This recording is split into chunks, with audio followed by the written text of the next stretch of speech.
A typical active software developer produces between 200 and 300 code commits in a single month. That is the standard human pace of building technology. In January 2026, the data showed a massive outlier. A single developer recorded 6,600 commits in 30 days. That is an average of 600 distinct updates to a codebase every single day. That developer is Peter Steinberger.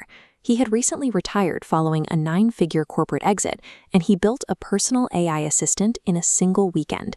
He says he did it because he was tired of waiting for big tech labs to build a tool that actually executed tasks.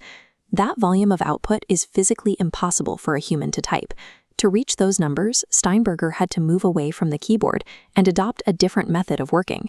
This chart tracks the public response to Steinberger's project, named OpenClaw. In 60 days, it amassed 335,000 stars on GitHub.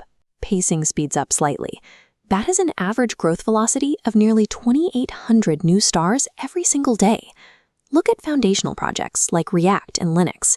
It took those teams over 10 years of development to reach the same level of interest that OpenClaw reached in 8 weeks.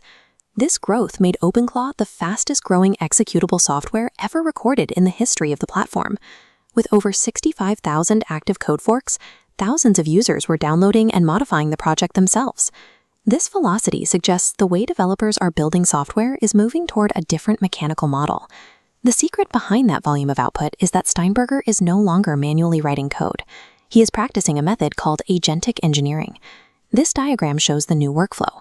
Instead of being the one who types the lines, the human acts strictly as a high-level system architect, delegating implementation to AI.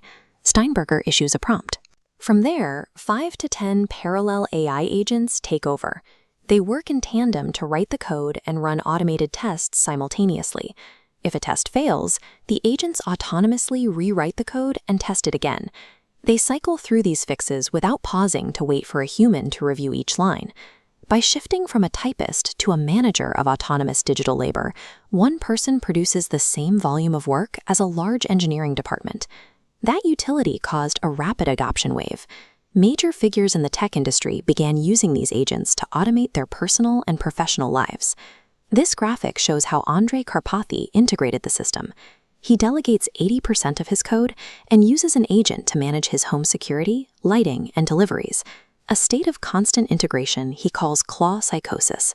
The demand for local processing power caused a physical run on hardware. In electronics markets across Asia, consumers bought out specific computer stocks just to run these agents on their own desks.